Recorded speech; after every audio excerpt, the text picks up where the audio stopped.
my name is Jason J. Rock Houston. You guys are listening to an interview being done for Under the Influence. My great pleasure to be speaking with drummer Jason Lee Beckwith from the great Kiss tribute band Kiss Alive. How are you doing tonight, Jason? Doing great, Jason. How you doing, Jason? Yeah, hey, love that name. I'm doing great. But anyways, tonight we're going to be talking about the album Kiss Alive, because you told me when we were getting prepared for this interview that Kiss Alive is your all-time favorite Kiss album, which makes sense since you named your band after that album. But my all-time favorite album of all time. I mean, this thing's a masterpiece. I love it. It's my absolute favorite album, hands down. Wow. And so, take me back in time. When was the first time, you heard this album? Was it when it first came out, or years later? It was probably a couple years later, because I was in probably kindergarten when it came out, I think. Okay.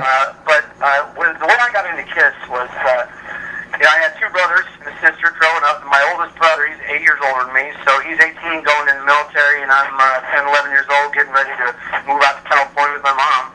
And when he left, the night before he left, or the morning that he left, I got up early to say goodbye when he went to the Air Force after he got out of high school. And he gave me all the Kiss records. Wow. And I remember the first time I was really exposed to like concerts, of course, was through my mom. She took me to see like Manhattan Transfer and some gospel stuff, because I was raised in the church. My mom was actually a pianist in the church choir. Oh, wow. And then she went on to form a gospel trio that used to play in churches in upstate New York. And since I was too young to stay home, I'd have to go with, and I'd always be sitting there in the front pew, and there's my mom playing piano, and the three of them gals singing. It was really cool. It's probably where I got plugged, was watching her do that thing, you know what I mean? Wow, and so she took me to my first concert. I think my first concert ever was at a place called, what is it called? Melody Fair in Niagara Falls, New York. It had a revolving stage, and the band that night was the Manhattan Transfer. They're kind of a jazz kind of a thing. Their big hit was something called The Boy from New York City. And so then, that stuff is what I grew up on, her records, which was Ray Charles, which was Barry Manilow, which was Bette Midler. And if you go back far enough, same thing, because he was her Paul Schaefer for years and years till he started making that Coca-Cola money. Wow. But then I started looking into my brother's album and listening to those when he wasn't around. And two of the ones that really stuck out were Kiss Live, anything Kiss really. Yeah. I remember him coming home from a concert. It was actually a Dynasty concert, 79, would have been Buffalo, New York. And we have a big field next to our house. We have an enclosed porch. Well, my brother only made it as far as the pull-out sofa on the front porch, where my sister just kind of sat him down, legs hanging off, pushed him over, and that's where he passed out. His buddy Frank was face down in our side yard, and we had to rouse him well after sunrise. He was still passed out in our yard. Wow. I thought, whoa, that's a crazy thing. So I started listening to his albums, and there's just no comparison. When you listen to this thing back to front, it's amazing. I don't remember the first time I heard it, but I couldn't have been older than like probably 7, 8 max, and I just always loved Kiss. When I was a little kid, I used to dress up like them, singing and stuff. My oldest sister Margaret, she used to come over and paint our faces and stuff. And it was just always cool. And then, when I started being able to get my own albums and buy a couple things, or start listening to his a little bit more, I would take, Live 2, and it's got that big constant sound on the inside of the album cover. I would put that up on the back of the sofa, and I would get it while I was air drumming to live Kiss albums. Wow. And now share with me, Jason, like when you're going through your brother's albums and you see Kiss Alive for the very first time, I mean, how much Are you kidding me? First thing you see is that album cover. Yeah. The first thing that struck me, honestly, was, how does somebody play a guitar when it's backwards like that? Come to find out later, it was like a posed photo thing, but I looked at them and I just, the smoke and Gene Simmons, the way he looks, and just, it's a crazy thing, It's a crazy thing. Then you turn it over and you see those dudes, and that's fine. And the people in the audience, and then the one guy in the front, I'm looking at it right now, matter of fact. I went and dug out the vinyl album album cover, and it's got like black tape on it holding it together. This is one of the original covers. Yeah, yeah. Or like a reprint later on. It's falling apart. The albums aren't even in here. They're somewhere else. It's just, I mean, there's coffee stains. So then you open it up, and then you see these letters from the band. Yeah. All in character. You know what I mean? Yeah, yeah. It's just unreal. There's nothing like this. I mean, you know, you had bands back then that were doing concept stuff, but this was not like a concept album. The whole thing was just a concept. I mean, from start to finish. You know what I mean? Yeah, yeah. I mean, it's insane. I mean, even back then. I know all was made, and I don't care. Yeah. You know what I mean? I think it sounds great. It's a masterwork of an album. Master producer. Yeah, I mean, even back then, they had a guy like Alice Cooper, but you know, Alice was just one guy made up, and the makeup wasn't even as theatrical as what Kiss does. And you had four. One guy in a backing band. Yeah, and you had four guys made up, you know, really, you know, head to toe, and that's what I loved about Kiss. And I know Kiss was, you know, they were heavily influenced by the Beatles, even though they're hard rock and that. And Paul and Gene loved doing that John and that Lennon and McCartney harmony stuff. Yeah. They were big on that from way back when. You could hear it in like "Love It All I Can," you know, in the verses when him and Paul are singing together. You hear that. You hear that Beatles influence in their songs. People write these guys off as jokesters because of their image and they're not real serious musicians. But if you actually took a live one, okay, I mean, because the first three albums were great, right? But they were thin. Production was thin, you know what I mean? And it wasn't heavy, and it didn't capture the energy, you know what I mean?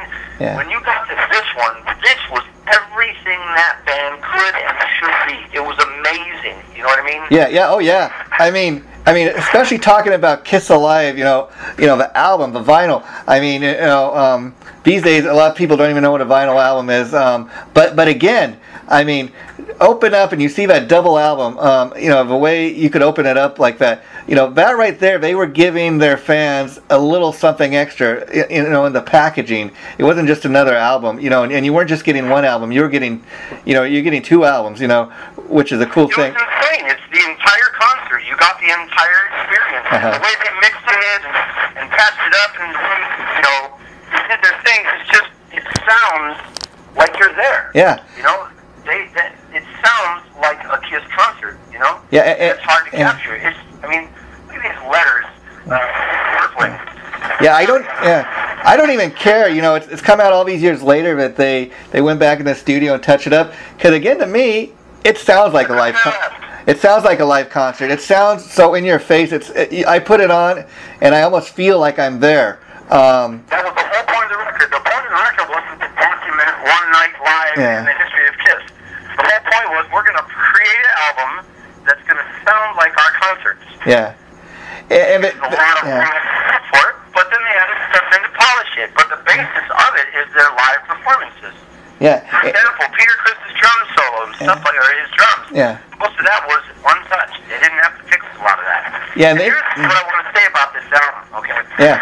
You know, later on when they started really getting over the top successful, their albums, I thought, you know, I'm not going to say formula or nothing like that, but it just, you know, when you don't have that fire you did when you were first starting out and you were hungry and fighting, you know what I mean? Yeah, yeah. This album is on fire. If you took this album, I'm convinced, if you put a room of music snobs in a room, all the guys that say that Kiss aren't a real musician's band, right? Yeah. Put them in a room, and if they had never heard this album, didn't know who Kiss was, and you didn't show them anything about it, you just listened to it, they would say that's a fantastic band of musicians. The drumming, the bass on that, the guitar on that, the tone that they got on those songs, it's untouchable. I don't care what anybody says. You can get progressive all day long, you can get, you know, shredding all day long, but this is a master album. Yeah, this is what I will say to that. You know, people can say what they want about Gene and Paul not being master musicians, but you know what? These guys, I mean, you know, they're in the record books. They've sold more records than the Beatles, you know, the guys that they grew up on. And so that right there is saying something right there about their talent as songwriters. And to me, Kiss has always been one of these bands. I mean, no matter if it's you know, stuff from the 70s, 80s, or you know, even stuff they're doing today, they've got great written songs. I mean, all their songs got hooks. You remember them, and you know, they've got over a career of over 40 years of all the stuff being you know, played on the radio, and they've lasted for over 40 years. So you know, there's something to be said for that. Living well is the best revenge. Yeah, oh yeah. And see, the thing too, getting back to Alive, I mean, I imagine as an 8-year-old kid, when you discover this album for the very first time, before you even put the record on and heard any of the music coming out of the speakers, just the image of that band on the cover, just that album cover, the way the band looked, it's like, man, what are these guys, superheroes? Man, I wanna check this out. What is this all about? You know, and so Kiss. It's explosive. I mean, you practically smell the smoke behind Paul Stanley's head from the smoke bomb. You know. Yeah. You can feel what it's like to be front row. Yeah. Right in front of those guys. It's epic. You know you're gonna get your butt kicked before you even put the first song on. Yeah, and you know, yeah, the interesting thing is about Alive, especially Alive 1, like you said, that's the album that broke these guys. They put out 3 studio albums before, and the studio albums that really didn't do what Alive did, and that's because, like you and a lot of other people know, people finally said, okay, that's what this band sounds like live. Wow, you know, now we got to go check these guys out. And the amazing thing is, if you look at the songs on Alive 1, a lot of those songs 40 years later are still in the set list, and by the time they got to Kiss Alive 2, they had to record, you know, the studio side, because a lot of the stuff on Alive 1 was still in the set, you know. Yeah, they were doing Black Diamond, they were still doing Colton, stuff like that. Yeah, and you know, so now you obviously are a Kiss fan, and this is how you kind of discovered the band, but I was curious, were you always interested in like being the drummer, or did you just kind of gravitate towards the drums as far as, you know, your instrument? Well, I'll tell you, I tried a few things over the years. When I was in high school, I bought a guitar a couple times.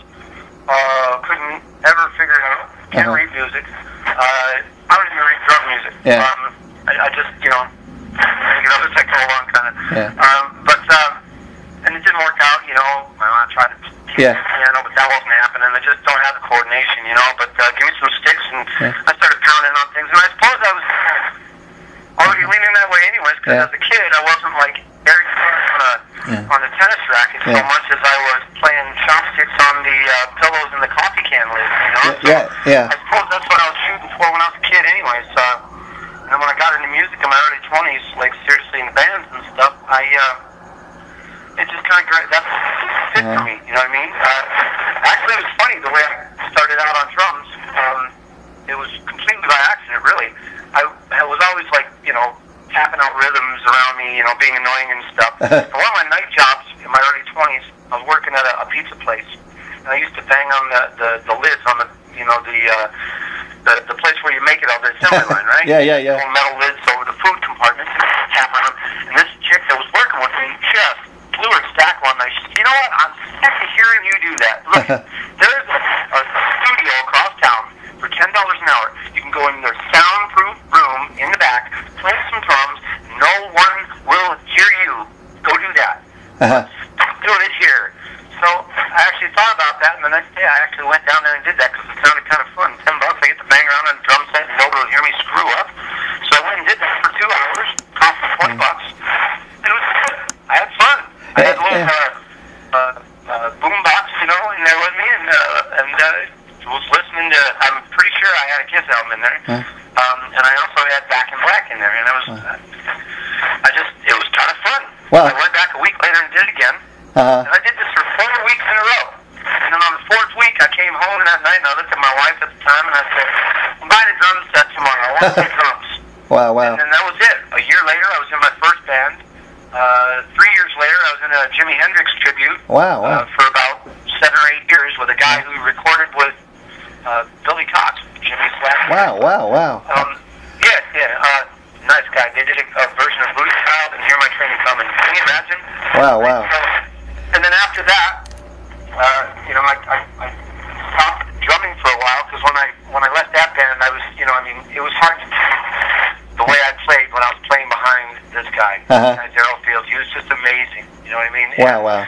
I could play Little Wing for 20 minutes and love every second of it. You know what I mean? So it was a pleasure, and I just couldn't feel like I could top that right away. So I put together a little solo band with some friends, and I started singing covers for about 10 years.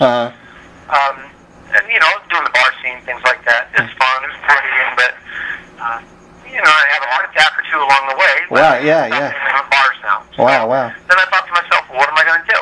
Well, I want to do a tribute band. Okay, well, what am I going to do? I'll do a tribute to Kiss, because I've always loved Kiss, and I always wanted to be in Kiss and stuff like that. I used to dress up like them, so I did, you know. And like I told you that last time we talked, it's now been 5-6 years, actually, and it's a lot of fun. Wow. It just instantly clicked. Well, now let me ask you, Jason, because obviously the band is named Kissed Alive, and it makes sense that being your favorite album. But let me ask you, like, is your show strictly based around that album, or do you guys do? Absolutely not. Okay. We play music from the Eric Carr era. Oh, cool. We have even played music from the Eric Singer era. We played from Eric Carr era. We play I Love It Loud. Oh, okay, that's a good one. And It's on Fire. You know, War Machine. By the way, if you want to hear a really great version of War Machine, I know you've seen this show before, but go back and watch the Animalized Live video. Oh, okay. From Detroit, 1984. Oh, yes. Google War Machine, 1984 Detroit. It's faster, and it's the best version they've ever played of that song. I play to it weekly. Wow. But then we've done like Modern Day Delilah, Psycho Circus, which, from what I told, was also Eric Singer, wasn't it? Yeah. The album that Peter played on, right? Yeah, I don't think Eric Singer played on the album or Peter Criss. They got this guy, Kevin Valentine, that did the album. He was previously in Cinderella. Oh, okay. I always assumed they just got Eric Singer to do it. No. He did the tour, I think, but they got him come back after that album was completed. Now, interesting enough, obviously you portrayed Peter Criss, so he's had somewhat of an influence on you. But I got to ask you, Jason, what do you think of Peter's ability as a drummer? Because to me, I think a lot of his best work is on those Kiss albums. I'm a fan of some of his solo stuff, but you know, interesting enough, I think he's a lot of times I think he's got a better singing voice than his actual drumming ability. How do you feel on that? All right, well, that's interesting, because that's been a topic of debate back and forth among Kiss fans for a lot of years, of course. You know, the whole Peter Criss's drum skills, and then they compare him with the other drummers and things like that. But that's kind of apples and oranges. Yeah. I'll tell you how I feel about Peter Criss's drums. You know, when they were young, when they were on fire, every one of those guys was at their game. Yeah. And hungry, you know, and Peter Criss was no exception. There's nobody else playing drums on Kiss Alive than Peter Criss. Yeah. There's no ghosting. There's none of that stuff that came in, you know, starting to creep in around like what Destroyer, maybe even earlier. But this album, this is all Peter Criss, and he was young and mean, and you listen to it, and you tell me that's not an awesome drummer right there. Yeah, I mean, now later on, I think a couple things happened to his drumming. I think someone producing the albums, whether it was other band members or a producer or whatever, there was you know, they wanted to get it more pop sounding, so everything got real metered out, real controlled, and there wasn't a lot of spontaneity in the drum stuff, and I don't necessarily attribute that to him. You know, I know he did have a big and kind of bebop influence, you know, and he was a real big fan of Gene Krupa. You know, that was his idol and main influence, at least from what I've read. But that drumming on that album was on fire. I think that is probably his masterwork as a drummer. That drum solo, you know, people say, oh, not drum solos or whatever. You know, no, I can listen to that drum solo. Especially, that's the thing about this album. I can listen to this stuff. I can sit there and listen to that drum solo over and over again. Listen to 100,000 Years. The drum solo and not get bored ever when I hear it. It's music. It's music. You know what I mean? It's not just kind of wanking off. You know, and how fast he can play and how many different cymbals he can hit and how many different drums or how many, how aggressive he is. And, you know what? There's a time and a place for that, but then there's a time and a place to just feel it. You know, that's kind of about Bonzo. He was kind of the best of both worlds, but he played with feel. Same thing with Bill Wow, wow. And they all weren't considered technicians. Yeah. But I could listen to their drum stuff over and over again. They wrote riffs on drums, you know, a bunch of 30-second notes, followed by a bunch of this and a bunch of that, and bunches of this, and then more of, you know, 3/8 or what. You know, that's okay. Yeah. You know, but it's not listenable. You know, not always listenable. It's consumable. You know, I don't know how to say this really, but it's just these songs are musical. They're riffs. That stuff is a collection of notes. These are riffs. Even the drums have riffs. You know what I mean? And that's what I love about it. That's what I love about the whole album. Everybody is on point in the band, and everybody contributes equally to the power of this album. I don't know who got the most writing credit, who got the most money from it, any of that stuff, but I'm talking about the sound and fury of Kiss Alive. All four wheels were driving the car at that point, and every one of them was on top of their game, including Chris and his drum skills. Yeah, yeah, especially... You know, everything after that, I think, like I said, you know, once somebody puts chains on you for so many years, what are you going to do? Yeah. You know? And then time creeps up on you and starts compounding the problem, and you have what you have. But when he was young and on fire, I could listen to him all day long, and I still do via this album. Yeah, especially about 100,000 Year solo, like you said, that's one of the things that really stands out. But now let me ask you, Jason, a guy that's actually a musician and a drummer yourself, do you believe that, you know, since we're talking about Peter Criss, do you believe, you know, that a guy that was heavily, you know, addicted to drugs and alcohol, do you think that stuff could really mess with your playing and have an effect on your playing that bad, like Gene and Paul claim it did? Absolutely, it can. Yeah. I've seen it firsthand. You know, and I haven't always lived an exemplary life as a musician myself. Yeah. You know, but I've seen people play. You know, it's one thing when everybody thinks it's cool because when you first start out partying. Yeah. You know, you still got stamina in your body to take the hit. You know what I mean? To take the push. You know what I mean? Yeah. And then you can bounce back and, let's do it, you know, you got all that energy from whatever drug you're taking, you know, but very soon it starts to wear on you. Almost immediately it starts to wear on your soul, and it shows when you play. I've played on stage with people who I've just felt like they're at the end of their musical road. Wow. Lots to do with drugs. Yeah. People say, well, you know, you're not as creative. I've heard, you know, like people that have played on heroin and when they got straight, they said their biggest fear was that they wouldn't be as creative, you know, but you listen to somebody like Megadeth, you listen to them when that guy got sober and the stuff that he was putting out, he still puts out to this day. It's incredible, you know, so I don't buy into the myth that you can rock harder or, you know, rocking out, because sooner or later, and it's usually sooner, wears you down, and you can't fake it. Wow. And now let me ask you, Jason, as a guy in Kiss Alive portraying Peter Criss, you know, you must have part of a show, I imagine, where you come out and sing Beth. What is that like for you, and what was that like the very first time you did it? Well, I'll tell you, the very first time I did it was in San Diego at our very first show. I absolutely do play it. I don't play it at every show. Like if we're to play in a club and it's 80% dudes, I'm not going to sing that. You know, because by and large, the male Kiss population, they're not really in the best. Well, you know, unless they're with a date. Yeah. They'll sing right along, or if they're drunk, then they'll sing along, you know. And then they'll start drinking their beers. It's awesome.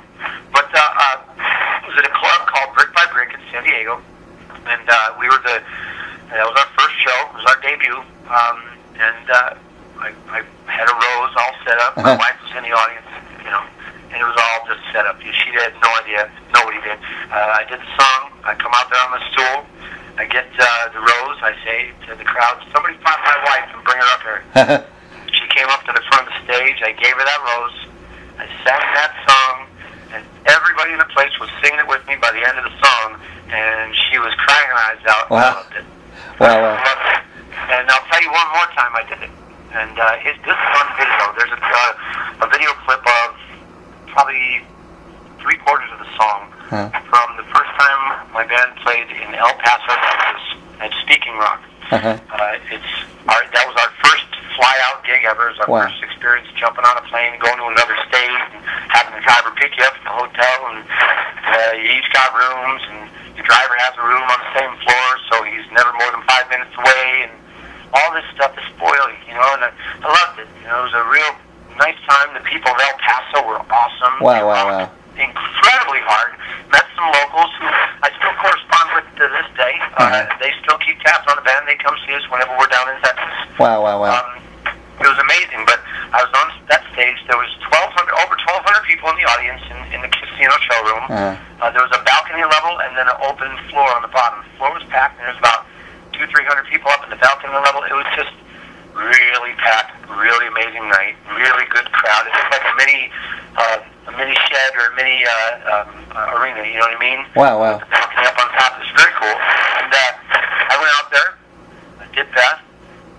They kind of sang it with me, and it just it was the hair on the back of my neck. It was really cool. I mean, I'm not one for soppy ballads and stuff, but that song is a part of most Kiss fans' DNA. Yeah. I mean, the guys, the girls, you know, what I said earlier about the guys, you know, not wanting to hear it, or me not wanting to save the guys or whatever. When you sing that song, guy, girl, whatever, 99.9% of the people in the audience know the song. Yeah. And when I get to that part where it goes, Beth, what can I do? I put the microphone out and they sing it for me, and every single person sings it. It's awesome. I love it. But the response I got when I sang it that night in El Paso was just amazing. Yeah, you know, personally, I love. Yeah, personally, I love a song myself, Jason. But you know, I will say this: that it's while it is a power ballad, to me it's a little more rock than say a song like "Reason to Live." As great as a song as that is, too, you know, I'd say Beth's a little more there. But now I got to ask you about two more of my favorite Peter Criss songs. Obviously, "Hard Luck Woman" and "Hooligan." Have you ever put those in your set and sang those? Well, we have been working up "Hard Luck Woman," and I believe we have played it on one occasion already. Yeah. And then, what was the other song you asked me about? "Hooligan"? "Hooligan," yeah. Dude, I can't wait. I want to play that song. Yeah. I love it. I mean, to me, first time I heard that song... It's kind of a poppy beat, you know what I mean? But it's I don't know, I kind of like it, you know? I love hearing his voice. Even when his material or the lyrics, you know, I got a 55 Chevy on a 55 frame or whatever, you know? It doesn't matter. I love it.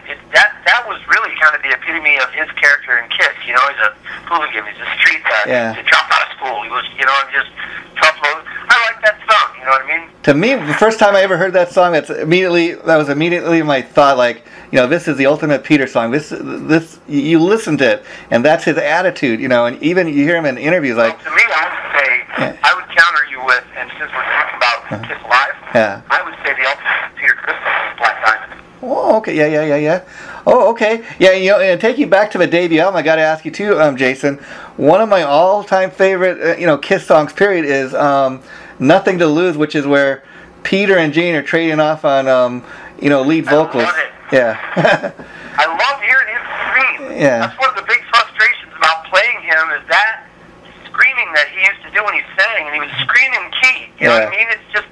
And it was very still, again, it was melodic, you know what I mean? It's musical. Even though he was screaming, it's not like, you know, some of that new metal stuff where, you know, Cookie Monster kind of vocals, and all that guttural stuff, you know. I don't have music, but my taste run more along like Slayer and things like that, you know.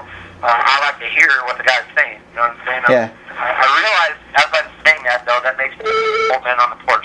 You know, back in my day, heavy metal singers, you can understand what they were saying. Yeah. Even "Dirty Living" I thought was a great Peter tune because it really brought out his attitude, and it's interesting that's one of the last things he ever did with the band. But I thought that really. The other song you were talking about, "Hard Luck Woman." Yeah. It sounds like what it was. It was a song originally written to be pitched to Rod Stewart. What's that guy's name? Rod Stewart. Rod Stewart. Yeah. It was written for Rod Stewart, and they passed on it. So then they had Peter Criss. And you can kind of hear if you listen to "Hard Luck Woman." It absolutely sounds like a Rod Stewart. It sounds like his song "Maggie May." I mean, it's just different lyrics. I mean, it just is amazing to me. And now, before I let you go, Jason, you were mentioning to me earlier when we were getting this interview set up tonight that you had a couple things you wanted to announce. Something about the band. You had a new member, and you had some stuff coming up. Oh, yeah. I haven't told anything about that. I got like some 48-hour-old news for you. Okay. Well, let's see. Where do I start? The floor is yours, as they say. When I last talked, I have 2 new members that I want to tell you about. Okay. The first one has already done a appearance with us. We just appeared at Long Beach Comic-Con, where we were signing autographs and taking photos all day. Okay. And his name is Mike Russell, and he is our new Gene Simmons. Wow. He just got back from a couple years in Japan, where he finished out his career with Coast Guard, and he retired from there and came home. So he moved to Burbank from Japan. Oh, wow. And so this kabuki stuff is right up his alley. You know what I'm saying? Yeah. All in, just involved in that stuff over there. But Major Mike actually is now Demon Mike, because he just became official, and he just separated from the Coast Guard, I believe, 2 days ago officially. And how did you hook up? For a couple of months. And how did you hook up with him? Had you known him before, or? Well, you know what? The internet's a wonderful place. Yeah. Wow. If you use Craigslist right once in a while, once in every 10 years or so, you find a diamond in amongst all that coal. Wow. I found Mike through Craigslist. Okay. I was putting out an ad, really kind of a little key. It didn't say what kind of tribute band, didn't say what kind of band it was. I just said I needed a bassist for a tribute band, and a bassist vocalist. We didn't say who it was for. We made them send us stuff. And him and I talked, and instantly I could tell this was our guy. Wow. When I talked to him, I just knew it. I had a feeling. And so one thing led to another, and he's in a band. He's amazing, and I cannot wait for Halloween night. Wow. Lake Arrowhead is going to be his first concert with the band. Wow. And it's amazing. The band sounds so amazing. Wow. So amazing. Wow. Doing insanely well. And then also, this is the first time I'm announcing this as well. It's going to be our last show with our guitar player, Randy Rowe. Wow. No problems, nothing like that. The guy has always, since he was, even before the Kiss stuff, he's always been a big fan of Rob Zombie, and he's always wanted to do like a Rob Zombie or White Zombie type of a tribute show. Then one thing led to another over the last year or so, and he finally was able to put that together like he wanted. Wow. And he also just got out of college, and he's got a job now. So you can't really serve 2 masters, you know what I mean? Yeah. He knew it. His heart was really in that stuff. But he was sticking around. He's a loyal cat, and he came and he meant business when he was on stage. I got no gripe, no ill will. He said, look, guys, go ahead and start looking for somebody, because I think Halloween, I'm going to wrap it up. I got my heart's in the thing, and the Zombie, the band is called Zombiewood. Okay. It also features, as their Rob Zombie, one of our former bass players. So they've done really well, and I just hope they do really, really great. They've got just an amazingly cool stage show, a lot of cool props, programs and stuff. And of course, any fan of Rob Zombie is going to like it because they sound great. So I see him doing really cool things with that band. Wow. So, we just parted ways on the best of terms, and I started very quietly looking for an Ace Frehley. And I checked out some people. We had a couple of auditions. We got really close with one guy, but I just wasn't feeling it, and we were going to just take a little vacation after Arrowhead and chill out and take our time. But then all of a sudden, last interview, I told you that my band had headlined Fremont Street in Vegas for 3 nights, right? Wow, yeah. The opening act for that, they needed a cover band to open that night, so I weaseled my cover band into doing the opening stuff. So the first 2 sets were with Jason Lee and Friends. Okay. And then the second 2 sets was Kissed Alive. Wow. And, it was comical, man, because I had like 10 minutes in between sets. Yeah. So I brought out a singer friend of mine, Beth Venus from Groove Cave. I brought her out to sing the last 3 songs of every set every night. And so that gave me about 25 minutes to dive back into the dressing room and put my makeup on. Wow. It usually takes but I got it. But anyways,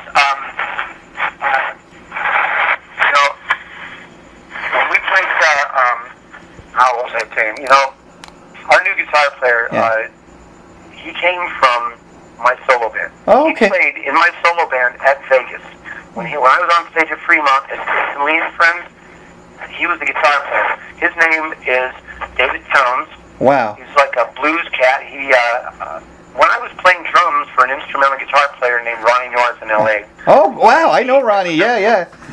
You know Ronnie? Yeah, he's cool. I played drums for Ronnie for about a year. Wow. I love him like a brother. Wow. I mean, and so you know what kind of guitar player he is. He's like, oh, yeah. you know, Joe Satriani with better makeup. Well, I know Ronnie too. He was very heavily influenced by Randy Rhoads, and that's why if you look at that one guitar he has, I mean, it looks just like Randy's. The green polka dot, I love it. Yeah, yeah. Love it. Yeah. Yeah, he's actually opened up for us at one of our shows, and he came up on stage and joined us. Wow. What was it? Rocket Ride, I think we did with him. Oh, how cool is that? Wow, wow. Or something like that. But, what a small world. Yeah, it is. When I was playing drums for him, a cat that opened up for us a couple times was this 18-year-old kid, fresh out of the Navy, or just still in the Navy, I think at that point. He was 18 years old, and he was playing blues stuff. There was a lot of Stevie Ray Vaughan in his set. Okay. And he would go on to actually form a Stevie Ray tribute for a couple of years. Wow, wow. Doing my Hendrix thing. And we kept in touch. Every now and then he'd play a gig with me. Uh-huh. And we formed a band up in Hollywood called Fully Loaded. Played a lot of gigs at the Cat Club. Oh, cool. The Whiskey Institute. Wow. We opened up for Rat on their last tour with Stephen Piercy at the Ventura Theater. Yeah. A lot of fun. And some years ago when they had those big bad tornadoes down in Alabama, where David was from, he went home to help rebuild his town. It's a little town called Jasper, just outside of Birmingham. Yeah. And he was been there ever since. Well, long story short, Dave just moved back to California about 2 weeks ago. Wow, wow. Him and I have already been in the studio jamming, and him and I have already been talking, and one thing quickly led to another, and not only is David Towns going to be my guitar player at my Jason Lee and Friends show in Oceanside this Saturday, wow. but I can tell you very happily that my brother David Towns is our new Ace Frehley, and his first show with us will be November 15th on the Las Vegas Strip. Wow, wow, how cool is that? Now I got to ask you, Jason, since you brought up opening for Rat, do you care to all comment on the current fiasco that is Rat? Oh, yeah. Where would you like me to start? I have opinions on all that, as worthless as they may be, or, you know, as, I know exactly what's going on with those guys, at least in the press. Yeah, yeah, yeah. You got, the singer goes out and does solo stuff. The band can't really get their shit together and play a gig, and they can't get their shit together and make an album. Yeah. And the guitar player is probably the only one in the whole mess going, guys, if it's not the real Rat, if it's not the real band, I don't want to do it. Yeah, I applaud Warren DeMartini. Yeah. Okay, and let me say that again. I applaud Warren DeMartini for doing what he's doing. He's the only one in this bunch, aside from possibly Stephen Piercy, who's on the level with this stuff. Yeah. You know what I mean? Everyone else it feels like, as a fan, and I'm not speaking as a fan who doesn't know shit about the workings of any of their bands, you know what I mean? Let me preface it with that. Yeah. But as a fan on the outside, it's just gross. You know what I mean? Yeah. And it's obvious what's going on. And for me, let's put Peter Criss out there with none of the other three original people from Kiss. Yeah. And you call it Kiss, and you show me how that's valid. Yeah. Okay? You go out with Keith Moon and three other guys, and you show me how you're going to call that the Who. Yeah. You show me how you're going to go out with, you know, even the guys from Rush, Neil Peart, who was the original drummer. You know what I'm saying? I don't see that. You know, I don't see any of them doing it. It really is a magic between them. You know what I mean? Oh yeah. The singer doesn't want to sing, and the guitar player doesn't want to sing. You know, that's two people. You're one.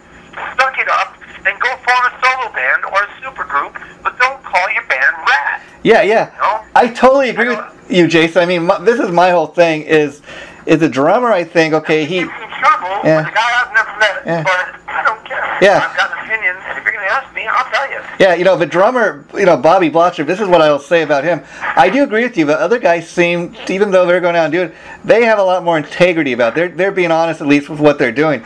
He had this band called... If you would have the name Bobby Blotzer's Rat Experience, no problem. Yeah. The Rat Experience, no problem. Yeah. Put your name in there so people know it's one of them band members. Bobby Blotzer's Rat Experience. I opened up for Jason Bonham's Led Zeppelin Experience, okay, at the Coach House. Yeah. And I love that. And I think it's very valid. Even if he had never played a note as a drummer or with Led Zeppelin, like in 2007 and when they did the Atlantic Records and all that stuff, even if he had never done any of that, I could still buy into Jason Bonham's Led Zeppelin experience because he's showing you somebody that grew up with it on the inside. Yeah, and see... When you see it show, it all makes sense. So Yeah. I would totally be first in line to see that band if they went out as the Rat Experience, or Bobby Blotzer's Rat Experience. Yeah, and see... I'll tell you, this sounds great. Yeah, because I will tell you this. See, this is that is my whole thing. Except I think this was his plan all along because for the simple fact that he ended up his little tour here at the Whiskey, back home in L.A. And the night before that show, he announces on his little Facebook page that, hey, here's a picture of my band, and they got Rat over the name. And I understand that night at the Whiskey, he ended the show kind of announcing, they had a big Rat sign, like, we are Rat now. And so that makes me think you had this planned all along, And just a warm-up to get people used to the idea of him playing Rat songs, and then the next step was, oh, by the way, now it's Rat. Yeah, and the thing is, this guy, he goes online and he kind of gets upset with people if they say anything in favor of other guys. He blocks people from their page, and he's like, I don't want to talk to you, you're a jerk. I'm going to do what I want to. I'll tell you this, when I opened up for that band, oh boy, here I go. Well, I'm never going to open up for his band now. well. I opened up for that band. The place was packed. Ventura Theater, over 2,000 people. It was an awesome show. And, you hang out with the music afterwards. Went down on stage, and there's people taking photos and stuff. Everything went down to that music except the drummer. Yeah. He did not show up. He's the only one that didn't come out and take photos or say hi to his fans. Yeah. Well, everybody else in Rat. Yeah. Even the guys that supposedly weren't, getting along or whatever. Piercy was there. Porch Cavasso was there. He seems like he's totally good to me. And when I met him, he certainly was. Yeah. DeMartini, I've met him once before. He came to one of Ronnie North's shows, and we met him there, or I met him there. I guess he's a friend of Ronnie's or something. But what do you say? Yeah. You got 5 guys in the band, 4 of them come to say hi to the fans, and 1 guy doesn't. Yeah. See, I don't care if you're arguing. Go out and say hi to your fans. They bought tickets that night. They paid your bill. Yeah, that's the thing is that the other guys seem like they're willing to put their differences aside, but this one guy, like, he trash talks his bandmates, and then I happen to know, like, what you're saying is I've heard that before from other people because even Blotzer says he didn't want Juan Crocier back in the band, but his partner Warren and Steven went behind his back. They got Juan back in the band. And I understand, when they did the M3 Festival a couple of years ago, Blotzer, before the band even went on stage, he was trying to get an injunction to prevent Juan from coming back to the band, but he got outvoted by Steven and Warren, and I guess that's a big... That's the same tour where he claimed to be unable to play for some reason, and then they had to get a different drummer for a couple songs. Yeah. Well, we could talk about this all day, but to end on a happy note, I'd like to ask you now, Jason, have you ever given any thought to going in the studio with your Kiss Alive band and recording just even like a... my friend, you just hit the nail on the head. Let me tell you what happened the last time I saw you. Okay. There's a record company called Versailles Records. They put out a lot of tributes. I've heard of them, yes. And in early 2015, they released Rock and Roll All Night, a tribute to Kiss, featuring current former members of Skid Row, the Vince Neil Band, Steelheart, Night Ranger, Warrant, and Kissed Alive. Yeah, I've seen that on. You can get that on Amazon. Yeah, I've seen that. Yes, you can. We are available on iTunes now. You can Google. You can iTunes Kissed Alive song now. We have Deuce. We made the single Deuce. We went in the studio, and I think it sounds great. And it's we piped in some crowd noise. I'll be perfectly honest. We piped in some crowd noise to make it sound like a live one. It was our tribute to Live One, Cool, a little bit of touch up, you know, not exactly as live as it could be, you know. Yeah. But I'll tell you what, you listen to the song and it's got some energy. It really kicks ass. And I'll tell you what, our original guitar player that the band started with, who is pretty much retired from the music scene, he starts a medical career. He doesn't play out anymore, doesn't play in bands anymore. He came out to the studio and he played all the lead guitar. Actually, he played all the guitar tracks on that song. Oh, wow. Because not everybody was available to go to the studio, so he was gracious and kind enough, and I didn't want to do it with anybody else. He kept it in the family. It was still a Kissed Alive track. You know what I mean? Wow, yeah. He was he's my founding partner in Kissed Alive. Wow. And if he was ever to want to come back, I mean, well, now that, you know, the band is what it is now, and that's not going to change. Yeah. I imagine this lineup, honestly, is going to stay the way it is until the end of this band. I love these guys, and I feel like we're all on the same page for the first time in the history of this band. Every member of Kissed Alive. Well, that's contributing equally, they're heard equally, and we're all on the same page and in the same headspace, and I love it. I could not be happier. Well, that's great to hear, you know. And the last thing I kind of want to touch base on is, you know, you also have your solo band. Have you ever thought about like putting together a solo album of original music and putting that out for your fans? You know, I really have actually, and I keep telling myself I'm going to get into it one of these days. The last thing of originals I did was, I think in 2004, 2005, 2006, something like that. I put out an album with my old band, Loss of Control. 7 or 8 original songs and 4 or 5 live covers. And it was cool, but, you know, it was what it was. It wasn't really defined or anything like that. I've had an idea in my head for probably the last 3 or 4 years. I can already tell you the title. Okay. I can already tell you what the cover art is probably going to look like, because I can see it in my head as clear as day. I want to do a solo album, and I want to put drums on it, and I want to do all the vocals on it, because I've done both. My, you know, 20 plus years, whatever, of playing shows. I've been a lead singer, and I've been a drummer. So I want to do an album where I do both. I'm going to call it Split Personality. Wow. And anyone that knows me knows that that's probably pretty appropriate of an album cover or album title. So it'll probably be Jason Lee, Split Personality. And I just got this vision of a photograph of me facing myself on the front album cover.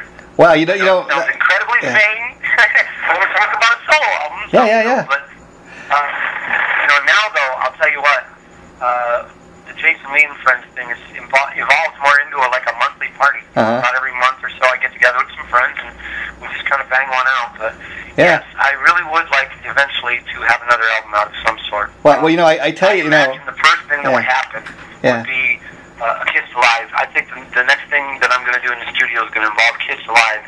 And honestly, with this lineup that we have now and the way it's going to be sounding, I think we're going to do it sooner than later. I imagine that if I have my way, we'll be in the studio by spring recording. Or what I'd really like to do, honestly, is to record a live album.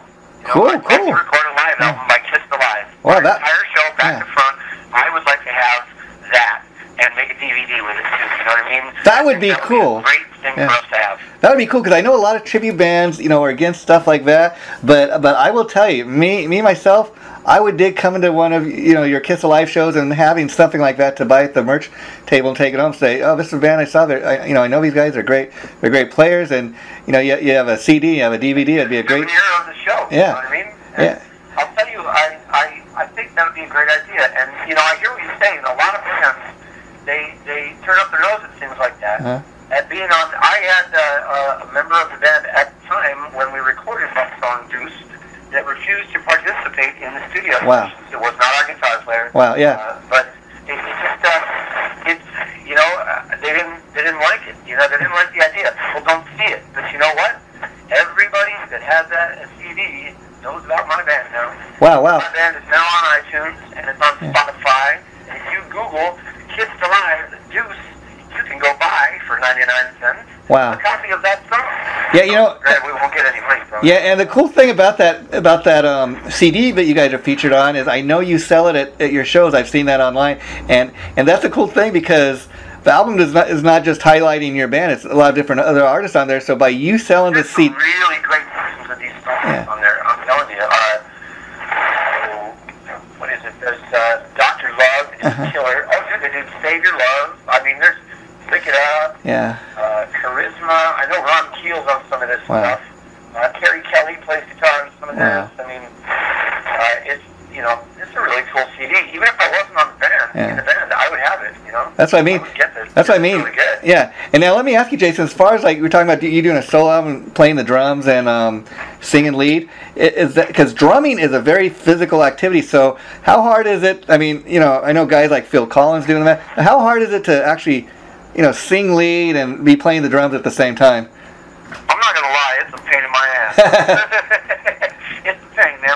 I'll tell you what, I'm used to it now. Yeah. I sing in Kiss. Fortunately, I'm not singing the whole thing. Yeah, yeah. I only have, usually, like right now, I think currently I'm doing Beth, Black Diamond, and I think we're going to be working up another one soon. I know we've done Hard Luck Woman too, but we don't do that too often.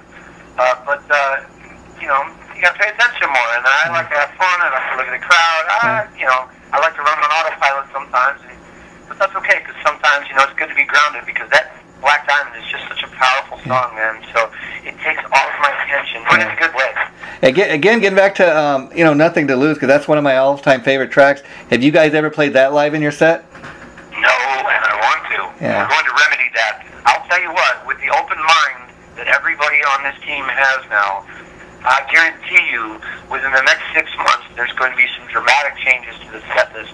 And when we're talking about things that tribute bands don't do, I've made a career on doing things that other bands don't do. Yeah. There's not a lot of bands that will go out and do something like the Rock and Roll Marathon in Las Vegas. And I say, why? Yeah. You know what I mean? Although it doesn't pay as great because it's a charity event. Yeah. People are running by. Yes, but look at it another way. You're getting paid to play a concert outdoors on the Las Vegas Strip, nighttime, while the entire street is closed with all of that neon on, and your band is going to be seen by over 40,000 people in one evening, including talent buyers from every major casino on that street. Yeah. Now you tell me how that's a bad idea, right, James? Yeah. And now, I made a career out of doing stuff like that. That's why I did the tribute CD. And that's why we do stuff like that. So now, everybody in the band thinks like this. Everybody in the band wants to try stuff, The first thing with our new bass player wasn't a gig. It was an appearance at Comic-Con. You know what I mean? That stuff is worth its weight in gold. You know why? Because Comic-Cons are people that like to dress up in costumes.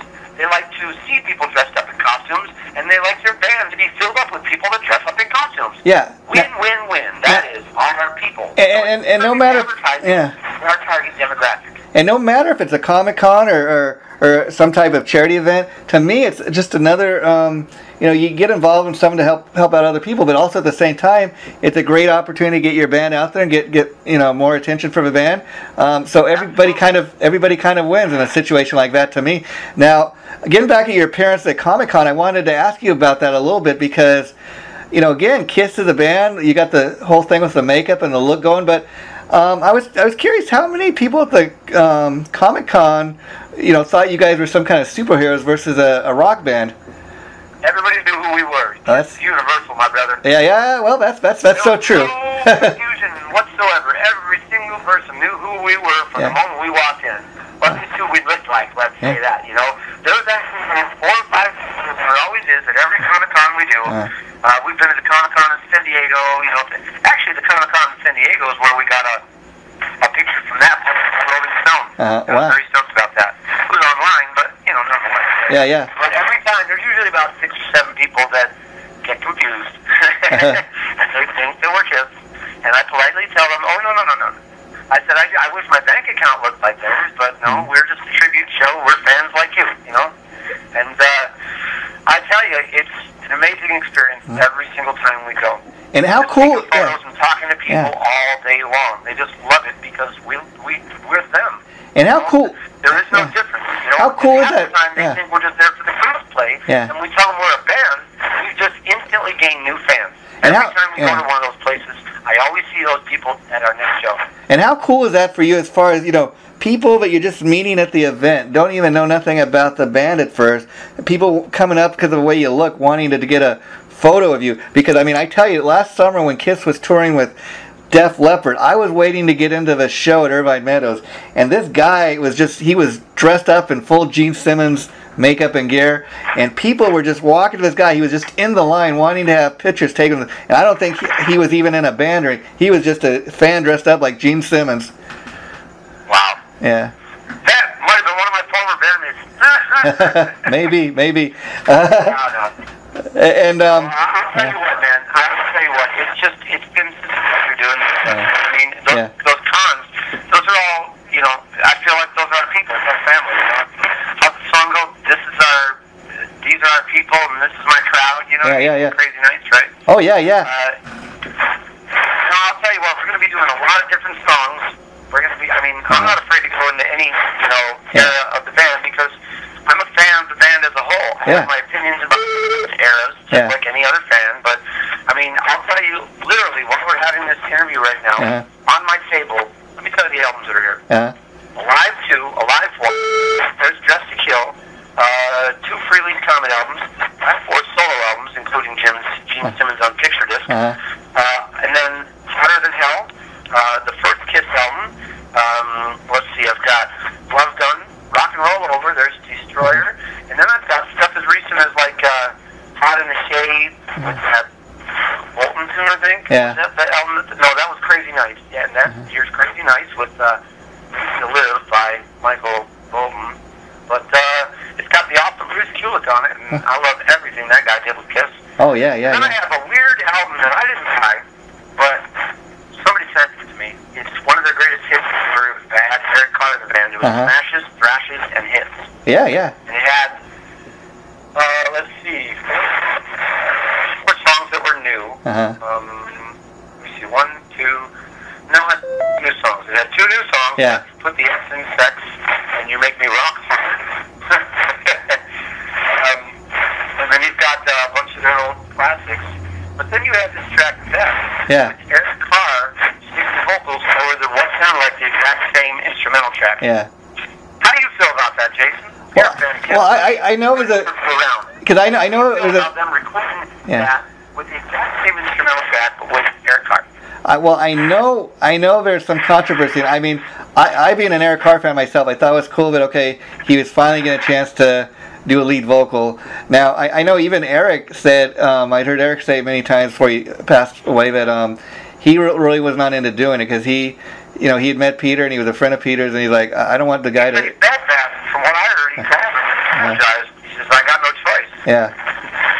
And I'll tell you, he did a good job at the song, and that guy was all heart. He was an amazing drummer, just amazing, hands down, probably the most talented as far as technical skill level, but he was still able to make it groove and rock, you know what I mean? Yeah. I loved it. I was right on board when they went with him. Yeah. Right on board. I love Peter Criss, and I miss him, but how can you argue with War Machine and I Love It Loud, you know? How can you argue against something like that? You really can't. And the thing with Beth too, I think it's great. People finally got a chance to hear Eric, but I think they did it partly because they could. I know for years they had an agreement with Peter where since he left the band in 1980, they had never performed a song. But I've heard that since Eric Singer's rejoined the band, that they have him from time to time sing lead on it, and there's a bit of controversy going there. But he actually does because I've seen him do it. I saw them when they were on the tour with Motley Crue, and he absolutely does, and he still does it now. He comes out. He doesn't sit down. He stands up, so it's different. And he sings best. But I'll tell you what. You know what? If you're going to be the drummer in Kiss, you got to sing that song. Yeah. You know what I mean? If I was running Kiss, obviously, you know, I can hear anybody in Kiss hears this interview is going to laugh at that statement. But as a fan, I'll tell you, if you're going to be the drummer in Kiss, you need to do Black Diamond and you need to do Beth. Yeah. Whether you're in a tribute band or whether you're in the real thing, even if you're not the guy that wrote the song or recorded the original vocals, you need to do those songs because they're a part of the fabric of that band. Yeah, and people can say, And, you know, I know people have an issue with him doing it, just like they have an issue with Tommy Thayer doing Shock Me. But here's the deal. In the absence of having Peter Criss and Ace Frehley in Kiss, it's their job to do that song. Yeah. If you're going to be the spaceman in Kiss, in my opinion, you got to do that song. Yeah, you got to do Shock Me. If I was Paul and Gene, make the same decision. You got to do that song, bro. Yeah. You got to do that. And Eric, you got to do Black Diamond, or you got to do Beth. You know, I don't know if they tell him to do that. Obviously, that's a presumption I'm making based on zero knowledge.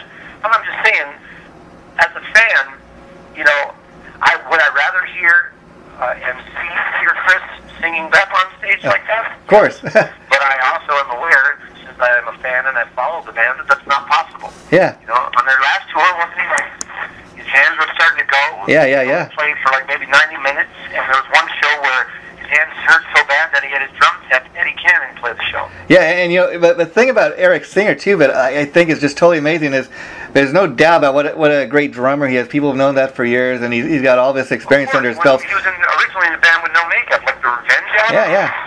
Incredible. But I'll tell you what, you know, he's turned into like a great triple threat. I mean, before he joined Kiss, nobody had any idea that he could sing lead, and one of my favorite things that he ever did. You know, he started up the Eric Singer Project, and they put out a CD actually with John Corabi and Bruce Kulick and this guy. Absolutely, I remember it well. And I thought, man, this guy, you know, I wish he'd do more stuff like that, because this guy, I'll tell you what, in the absence of having Peter Criss sing Black Diamond, I love hearing Eric Carr sing Black Diamond. Yeah. You know, if I can't have Peter up there as a fan, you know what? It's his job to sing that song, just like it was Eric Carr's job to sing Black Diamond. And I love the way he sings it. It kicks ass. And I could talk to you all day, Jason, but the last thing I kind of want to touch base on is I got to ask you, talking a little bit about the Comic-Con and your appearance there, did you get a chance to see the Scooby-Doo Kiss animated movie, and what are your thoughts on that? I absolutely did, and I better get it in the mail, so before this interview airs, it'll actually be received by that person, but I just bought it for one of our former members' kid. Okay. I did see it. My wife told me about it. We saw it, and we came home and Googled it up or whatever, and watched it on our Roku, and thought it was hilarious. It was hilarious. You know? It's all part of the package when you're a Kiss fan. You know, I mean, it's just that's why. See, when a Kiss tribute band doesn't want to do something that I think is cool to do, I just think of Kiss. They made a career doing stuff that other bands didn't do. Yeah. And it worked. They were right. Yeah. History bears that out. They split away after 4 years because they were right. You know, they were right in what they were doing. When no other band was going to take a vial of their blood and then the red ink for a publicity stunt, they did, and they got gnarly publicity on it. You know what I'm saying? Yeah. I think of them. You know, they do stuff. No other band's going to have. Well, until they started doing it. You know, the only bands having lunchboxes were the Beatles and the Monkees. Oh, yeah. He doesn't think like we need to be a good rock band. He thinks like we need to be the biggest band global, period. You know, that's what they think, you know? They were right. They do those other things that bands just don't do. Yeah, and you know, they were right. You know, the biggest thing I get a kick out of is fans going online and stuff constantly, they merchandise themselves too well. And my comeback to that is, well, you know what? If you could merchandise yourself and make that kind of money, who the hell would not do it? And I mean, Gene Simmons is a very smart guy in the simple fact that, I mean, a couple of years ago they were putting out Kiss My Ass toilet paper. Now, what does that say about people that will buy toilet paper just because it has their favorite band's name on it? I mean, you know. Well, I always say that, you know, they've got Kiss condoms and Kiss caskets, so they get you coming and going. Yeah, you know, as far as the Kiss casket, I actually heard Dimebag Darrell was buried in one of those things, and they actually gave it to the family. I mean, how cool is that? You know, I know what a buried in a Kiss casket with the yellow and black striped guitar of Eddie Van Halen from the second Van Halen album. It's buried with him. Wow. But the last thing I'm going to say, Jason, about the Scooby-Doo movie is, I got to tell you what thing I really loved about it. I thought the Doc McGee character was like spot on. Right? Yeah. Right. I loved it. I loved everything about it. I thought it was cool as all. And you know, I could. I'll tell you one thing what I do want to say before I go. We touched on it a little bit before, but I really want to make a point of saying this. You know, while I'm on the air, about our guitar player Randy Rowe. He's been with us since probably our fifth show. Wow. He's been with this band. So that's about 4 or 5 years now. His first show was El Paso, Texas. And I'll tell you something. I absolutely wish him the best. Absolutely. The guy was always the first one to practice. He was always the first one ready with a song. and you know, when we were learning a new song, he was always open-minded, very I could not, you know, I mean, this couldn't be ending on a better note in terms of, you know, separation from a band or whatever. I wish the guy did nothing but that, and I hope his band really does cool things. Well, I'm glad to hear you say that, you know, Jason. I'm going to end this interview on this note. I think it's very interesting that you the Kiss Alive is your favorite album. I mean, I know a lot of Kiss fans. That's the album they discovered the band. That's the album they really dig, and it's interesting when you think about it. 40 years later, that's still a good portion of a set list. And then also, just think for a minute, if that Kiss Alive album had never been released, we might not have a Kiss Army fan club, and the Kiss fan base might not be called the Kiss Army. But those two guys, they're the ones that created that. Like those first three. Yeah, those are those. Yeah. This song, "Harder Than Hell," Kiss, the version on Kiss Alive.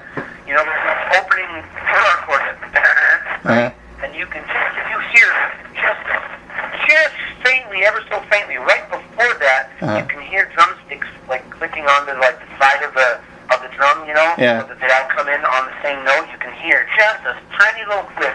So I always knew when that note was going to come in. I used to sit on the back of the building at the storage place my folks used to manage. Wow. Shooting lizards off of a railroad track behind the building with a BB gun and listening to a live one.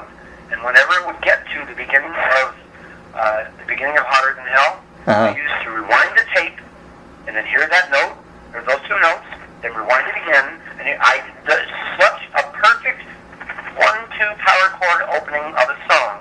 Just the way it sounds and the way Eddie Kramer produced it, the way it sounds in your ears, I would sit there like a savant, over and over and over and over and over again, like 20 times before I could get the rest of the song played. Well, and you know, and another great drum track that I always loved was "Strange Ways." I was curious, what are your thoughts on that? Have you ever played that? I love it. Yeah. I love it. I've seen Peter Criss do it with Ace Frehley when they did their club tour together, the Bad Boys tour, right before they got back together with Kiss. I love that, and I absolutely would love to do it. That and Almost Human, because of the cowbell and just the way the drums are in the song. The beat is just completely different from the stuff that they were doing. Those are two songs that are really on my short list. Okay, and then we've of course been talking about Kiss Alive now because that's your favorite album. You said, I was curious, what would be your favorite studio album that Kiss has done? Let me think about that here for a second as I look across at their various albums in here. I would have to say, gosh, man, that's like saying you got 10 kids, which one's your favorite? Yeah. Now you got 20 or 30 or how many albums have they got now? Right? Oh, over 20 something. I'd say maybe Destroyer, although it's a bit much with the production value, you know what I mean? Yeah. I would say maybe Hotter Than Hell. As I look at it, it sounds raw. Yeah. The first three albums is definitely the most heavy, and the production is the most it's greasy. I don't know how to say it. It's just got this raw kind of skanky feel to the guitar riffs and stuff, and the production values. I love it. You know, it's a sleazy little guitar tone. And Hotter Than Hell. What else is on this? I can't read this. I've got some import version and some titles. They're written in English, but they're also written in Japanese. Let's see what this was someday. But that's what Parasite. Going Blind. Got to Choose. Listen to this for some kind of album. Got to Choose. Parasite. Going Blind. Hotter Than Hell. All the Way. Rock and Roll. That's a perfect 6 songs. Yeah, you know, and the interesting thing too, you know, bringing up Hotter Than Hell, is I know since they put out Sonic Boom and they first got that band together, and the last 2 albums, you know, including Monster, Paul Stanley has said that his vision for Kiss is those first 3 albums, which is kind of interesting because they didn't sell all that well, but he said that's when the band was really raw. We didn't have any ballads, we didn't have any outside writers, and that's kind of been his blueprint. The songs were very raw. Yeah. You can hear that in Kiss Alive. Yeah. You know what I mean? It was just production that hampered those albums. If those albums had the same production, let me put it this way. In my opinion, as a Kiss fan for the last, 30 years, let's say, if Eddie Kramer had produced the first 3 Kiss albums, they would have been megastars by the time the second one hit. if Eddie Kramer had produced Hotter Than Hell, it would be, that would have been their takeoff album. You know, because the songs are just so smoking. And even the old stuff, like Anything for My Baby. Oh, yeah. New Timer, you know, Room Service is a great raw song, you know what I mean? Oh, yeah. And I always loved Rock Bottom. That was where Ace and Paul kind of... I love that. It starts off with a nice little acoustic intro, and then it just rips your face off. It kind of just reaches up out of the sadness of the acoustic stuff. It smacks you in the face with that opening chorus. Yeah, I always thought that would be I don't know if you ever thought about that, but I always thought that would be a great way to open the show. You know, start off that little introduction and kind of just kick into the show. Wow, that's not a bad idea. Yeah. I can't wait a day. That'd be pretty cool. Yeah. We've been opening up with, what was it lately? Shout It Out Loud. Oh, there you go, My favorite tune to open up with, no surprise, is Deuce. I don't think you get a more powerful opening song in the Kiss catalog. Yeah, you know, I've always heard Gene Simmons say that's his favorite song for a simple fact. He's like, yeah, it's track one on the first Kiss album, track one, and that's typically what they start their show off with. I know. You know, Jason, I could talk to you all day, but before we finally wrap this up, I just want to say it's really been great talking to you, and the interview it went really great, and I could talk to you all day, but I think next time I'd really like to talk to you about, I do think it'd make for an interesting topic to talk more in detail like we did tonight about Kiss Alive, but about Hotter Than Hell, because typically that's Anytime not... you want to talk Kiss, you can call me up, man, or of course, don't forget it, you know, you can always find me at kissalive.com or Facebook.com/Tribute Show. You got my emails. You got my cell phone number. Yeah. Now talk about Kiss, and I'm always game. Okay, I will definitely keep in touch, and I just want to say I hope the final show with your guitar player goes as good as you hope it does. And it's going to be amazing. It's going to be on Halloween night, an outdoor concert in Lake Arrowhead for the city. What they do is they bring the entire town down. They keep the stores in the village open late so the kids can trick or treat safely and not have, you know, you're not going to trick or treat on Mountain Road. So they bring them in the village, and then there's an outdoor stage there, and the entire town is down there. They're all dressed up in costumes, and then you have Kiss Alive. We did this 2 years ago, and we cannot wait to be back. I couldn't ask for a better setting. If there has to be a last show with my brother Randy, this is a great way to end it on a great note because it's going to be awesome. And then how about Vegas? I mean, with our new guy, James Towns. I mean, how cool is that? His first gig with us is going to be outdoors on the Las Vegas Strip on November 15th. Wow. Well, I wish you guys all the... I wish you guys all the best of luck. And when you guys have a show down here, you know, closer where I live, I'll definitely come and catch you. But thanks so much for doing this, Jason. I promise I'll keep you in touch, and I'll let you know in a few weeks once the interview gets posted. And at that point, you're more than welcome to post on any of your sites. I'm all cool with that because the whole reason we're doing this is to get the word out about what a great band Kiss Alive is. So take care of yourself. And I always appreciate your support, man. You've always been a supporter of Kiss Alive, man, and I really appreciate that. You know your stuff. You're a Kiss fan like me. You know, I dig you, man, and I love the Rock Zone. I love reading your website, your articles, your interviews, because it's the stuff that I'm interested in as a fan. You like the bands that I like growing up. You write about the bands that I liked growing up. I mean, you and I just had a conversation last week about, what was it, Open Up and Say Ah. In my opinion, Poison's seminal album. Did you ever think you would hear someone say Poison's seminal album? Yeah. And you know, what's funny about that, Jason, is... until I had posted that article, I had almost forgotten the fact that album cover had been banned. And it's kind of funny when you think about, that they totally changed the album cover to the point that all they left were the cat eyes. And I'm like, wow. I almost forgot about that. I thought, you know, people like me that got the original album cover, I mean, that's quite a collector's thing now. All that fuss over a tongue. You know what I mean? Gene Simmons looks at that and says, been there, done that. Yeah.